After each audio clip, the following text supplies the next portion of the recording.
ఇవాళ రాష్ట్రంలో విద్యార్థుల బతుకులు అగమ్య గోచరంగా తయారైంది. ఫీజు రియంబర్స్మెంట్ రాక విద్యార్థులు నానా యాతనలు పడుతుంటే విద్య పైన అవగాహన లేనటువంటి విద్యాశాఖ మంత్రి ఆయన పిఆర్ కోసం పెద్ద పెద్ద సభలు చెప్పి డబ్బులు వృధా చేయడం తప్ప విద్యార్థులకు చేసే ఏం లేదు. ఇవాళ భారతీయ జనతా యువ మోర్చా బలమైన కార్యాచరణ తీసుకుంటున్నాం. విద్యార్థుల వద్దకు వెళ్తాం. విద్యార్థుల విద్యార్థుల గొంతుక ప్రభుత్వానికి చేరే వరకు మా కార్యాచరణ ఉంటుంది. ఇవాళ విద్యార్థులు చదువులు అయిపోయాయి, మా దగ్గర డిగ్రీలు ఉన్నాయి కానీ సర్టిఫికేట్లు లేవనే పరిస్థితి. జాబులు ఉన్నాయి, అవకాశాలు ఉన్నాయి కానీ జాయినింగ్ లేని పరిస్థితి. ఇటువంటి పరిస్థితిలో రేవంత్ రెడ్డి నిన్ను ఎవరు చేయమన్నారు? మూసీ సుందరీకరణ చేసి 7,000 కోట్లు ఇవ్వడానికి నీ దగ్గర డబ్బులు ఉన్నాయి కానీ విద్యార్థులకి ఫీజు రియంబర్స్మెంట్లు ఇవ్వడానికి మాత్రం నీ దగ్గర డబ్బులు లేవు. ఇవాళ హైదరాబాద్ అని సిటీ ఉంటే ఈయనకి 4th సిటీ కావాల్సి వచ్చింది. 4th సిటీ ఎవరు కట్టమన్నారు? అంటే విద్యార్థుల జీవితాలను పణంగా పెట్టి ఇవాళ కేవలం కాంట్రాక్టర్లు ఇచ్చే కమిషన్ల కోసం ఇవాళ ఈ పనులు ప్రారంభించారు తప్ప ఎటువంటి వేరే ఉద్దేశం ఆయనకు లేదు. ఇవాళ 20 లక్షల మంది విద్యార్థులు రోడ్డు మీదకి వచ్చి మా ఫీజు రియంబర్స్మెంట్ ఇవ్వండి, మా స్కాలర్షిప్లు ఇవ్వండి, మా మెస్ బిల్లులు క్లియర్ చేయమని చెప్పి డిమాండ్ చేస్తుంటే వాళ్ళని పట్టించుకోవు. ఎందుకంటే వాళ్ళు పేద విద్యార్థులు, ఎస్టీ విద్యార్థులు, ఎస్సీ విద్యార్థులు, బీసీ విద్యార్థులు, బలహీన వర్గాలకు సంబంధించిన విద్యార్థుల యొక్క గొంతు ఆయనకి వినపడదు.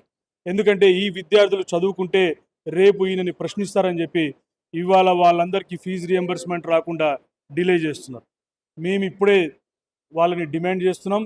రేవంత్ రెడ్డి గారు, నీ కాంట్రాక్టుల కోసం, నీ కమిషన్ల కోసం చేసేవన్నీ మేము చూస్తూనే ఉన్నాం. తక్షణమే 20 లక్షల మంది విద్యార్థులకు న్యాయం చేయకపోతే మీ బీజేవైఎం కార్యకర్తలం బీజేపీ కార్యాచరణ తీసుకొని నువ్వు సెక్రటేరియట్ నుంచి బయటకు వచ్చే పరిస్థితి ఉండదు. ఇవాళ విద్యార్థులు చెప్తున్నారు, వాళ్ళు విద్యార్థులు ఏమైనా నీ అధికారాన్ని అడిగారా? నీ అధికారంలో ఏమైనా వాళ్ళు ఆట అడిగారా? కేవలం వాళ్ళకి న్యాయబద్ధంగా రావాల్సిన ఫీజు రియంబర్స్మెంట్ కోసం వాళ్ళు ఇవాళ చెప్తుంటే నువ్వు ఇవాళ ఫీజు రియంబర్స్మెంట్ విడుదల చేయకుండా మీనమేషాలు లెక్కిస్తున్నావు.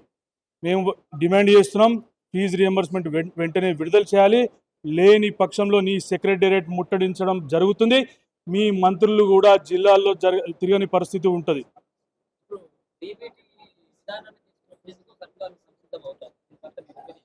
అన్న జీవో నెంబర్ 7 చూసాం, 8 చూసాం, ఇవాళ 9 కూడా చూసాం. ఇవాళ డీబీటీ అనేది ఏంటి చెప్పండి? విద్యార్థులను మోసం చేయడం తప్ప ఏమైనా ఉన్నదా? విద్యార్థుల అకౌంట్లో డైరెక్ట్గా వేస్తానంటావు. ఇప్పుడు వరకు గతం రాష్ట్ర బీఆర్ఎస్ కానీ ఇప్పుడు కాంగ్రెస్ కానీ ఇవాళ సుమారు 12,000 కోట్లు విద్యార్థులకు ఇవ్వాలి. అవి ఇవ్వకుండా ఇవాళ నువ్వు కొత్తగా ఏంటంటే ఈ టాపిక్ని డైవర్ట్ చేయడానికి మేము మీకు అకౌంట్లోకి వేస్తామంటారు. అకౌంట్లోకి వేయకపోతే అంటే కాలేజీలు పిల్లల్ని రేపు ఒత్తిడి చేస్తాయి. ఆల్రెడీ సర్టిఫికేట్లు రాక పిల్లలు రోడ్ల మీదకి వస్తున్నారు. కాలేజీలకి, విద్యార్థులకి, తల్లిదండ్రులకి రోజు ఘర్షణలే జరుగుతున్నాయి. అంటే నువ్వు అయోమయ పరిస్థితులు సృష్టించి ఇవాళ డీబీటీ అనే కొత్త విధానాన్ని తీసుకొస్తున్నావు. దానికి తప్ప వేరేది లేదు. ఈ డీబీటీ అనే విధానాన్ని నువ్వు నిజంగా తేవాలనుకుంటే ఏదైతే నువ్వు మాటిస్తున్నావో అది నెలకి 250 కోట్లు అంటున్నావో అది అకౌంట్లోకి వేయాలి. నువ్వు ఫస్ట్ అన్నిటికంటే ముందు పాత బకాయిలు 12,000 కోట్లు చెల్లించాలి. ఇవన్నీ చేయకుండా నువ్వు డీబీటీ విధానం తీసుకొచ్చని హైకోర్టుని, ప్రజలని, విద్యార్థులని తప్పుదోవ పట్టించద్దు. ఇంకొకటి ఏంటంటే మేము సూటిగా నిన్న ఢిల్లీలో జరిగిన సంఘటనకి నిన్న రాహుల్ గాంధీ వెళ్ళిరని చెప్పేసి మీరు రాజ్ భవన్, లోక్ భవన్లు అన్ని ముట్టడిద్దామని ప్రయత్నిస్తున్నారు. అదే కాంగ్రెస్ నాయకులని, యూత్ కాంగ్రెస్ని, విద్యార్థి విభాగ ఎన్ఎస్యూ అని మేము సూటిగా ప్రశ్నిస్తున్నాం. అంటే మీకు తెలంగాణలో విద్యార్థులు కాదా? తెలంగాణలో ఉన్న విద్యార్థులు 20 లక్షల మంది బాధ మీకు వినిపించదా? ఎందుకు మీ రేవంత్ రెడ్డి మీ ముఖ్యమంత్రే కదా, ఎందుకు వెళ్ళి 20 లక్షల మంది విద్యార్థులు ఫీజు రియంబర్స్మెంట్ రాక బాధపడుతున్నారు, వాళ్ళకి తక్షణమే ఫీజు రియంబర్స్మెంట్ విడుదల చేసి వాళ్ళకి న్యాయం చేయమని మీరు ఎందుకు అడగారు? దమ్ముంటే చేయండి. చేసి 110% 2 కోట్ల విద్యాలు తెస్తానే ఉన్నాం. మేము ఎన్ని స్టార్టప్లు తీసుకొచ్చాము, ఎంతమందికి ఉద్యోగాలు కల్పిస్తున్నాము. మీరు ఇప్పుడు వరకు దేశం మొత్తంగా చూడొచ్చు ఎన్ని స్టార్టప్స్ తీసుకొచ్చాం. చూడండి, ఉపాధి కల్పన అంటే పలు రకాలుగా ఉంటుంది. అది డైరెక్ట్గా కానీ ఇండైరెక్ట్గా కానీ.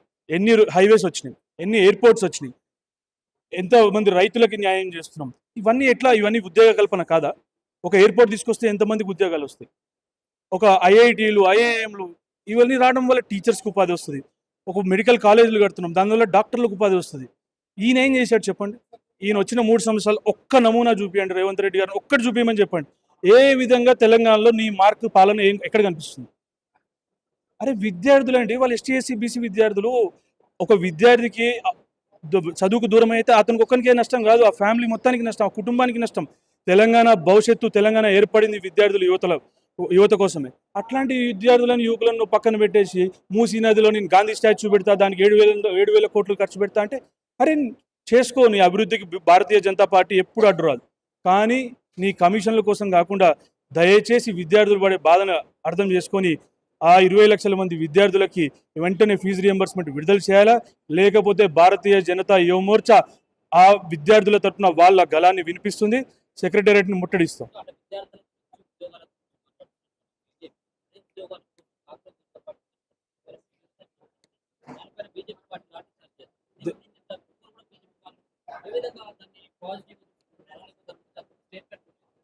కాక్రోచ్ జనతా పార్టీ దీంట్లో దేశాన్ని విచ్ఛిన్న చేసే శక్తులన్నీ ఉన్నాయి.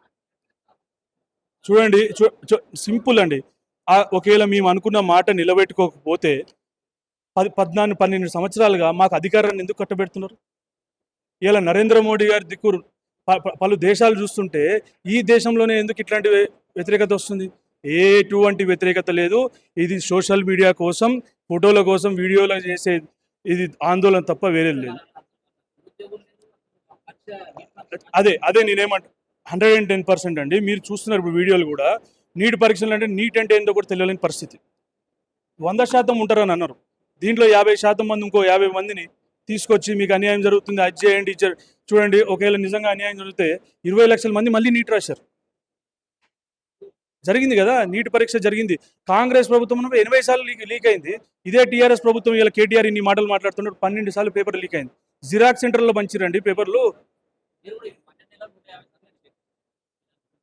150 సార్లు జరగలేదు. మీరు ఒకసారి సరి చూసుకోండి, జరిగే పరిస్థితి ఉండదు ఇప్పుడు కూడా. అందుకనే నరేంద్ర మోడీ గారు ఇవాళ స్పెషల్ కోర్ట్స్ తీసుకురావడం జరిగింది. వెంటనే ఇట్లాంటివి ఏమైనా జరిగితే వాటి క్రిమినల్ కేసులు బుక్ చేసి ఫాస్ట్ ట్రాక్ కోర్టులు రావడం కూడా తీసుకురండి. ఇవాళ ప్రధానమంత్రి గారు కూడా దానికి ఫాస్ట్ ట్రాక్ కోర్టులను వెంటనే ఏర్పాటు చేయాలని జరుగుతుంది.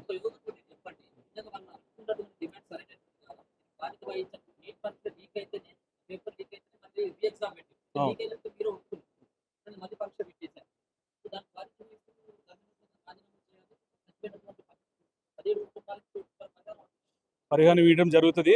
చూడండి, నీట్ పరీక్ష మేము జరగలేదు, జరిగింది, దీని గురించి కాదు. జరిగింది, రీ ఎగ్జామ్ పెట్టారు, అందరం పాల్గొన్నాము, అందరు వీడియోలు చూస్తున్నాం, అందరు విద్యార్థులు మాట్లాడి బాధ్యత వహించే కదా ఇప్పుడు తీసుకున్నాము. అంటే ఇప్పుడు ఎన్నిసార్లు కాంగ్రెస్ గవర్నమెంట్ పేపర్ అంటే కేటీఆర్ సమయంలో కూడా పేపర్ లీక్ అయింది, ఆయన రాజీనామా చేస్తున్నా.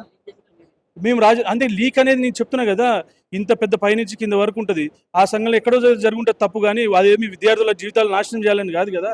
ఇవాళ ఇక్కడికి వచ్చిన తర్వాతనే కదా ఆత్మనిర్భర్ భారత్ అని చెప్పుకొని ఇవాళ ఇంతమంది ఇండస్ట్రీస్ ఏది ఉన్నా కానీ దేశంలో తయారు చేయాలి అనే లక్ష్యంతోనే కదా నరేంద్ర మోదీ గారు వెళ్ళింది. ఒక విద్యార్థుల జీవితాలు ఎందుకు నాశనం చేయాలనుకుంటారు? మీరెందుకు అనుకోరు? దీంట్లోనే ఈ లీక్ చేసిన వాళ్ళలోనే కాంగ్రెస్ సంబంధించిన వాళ్ళు లేరని ఎందుకు అనుకుంటున్నారు? విచారణ జరుగుతుంది. ఈ భారతీయ జనతా పార్టీని కార్నర్ చేయాలని చెప్పేసి వీళ్ళే చేపించారని ఎందుకు అనుకోవద్దు? దానికి విచారణ జరుగుతుంది. ఎవరున్నారో జస్టిస్ ముందుకు తీసుకొస్తాం, కోర్టుల ముందుకు తీసుకొస్తాం, వాళ్ళకి ఖచ్చితంగా శిక్ష పడుతుంది.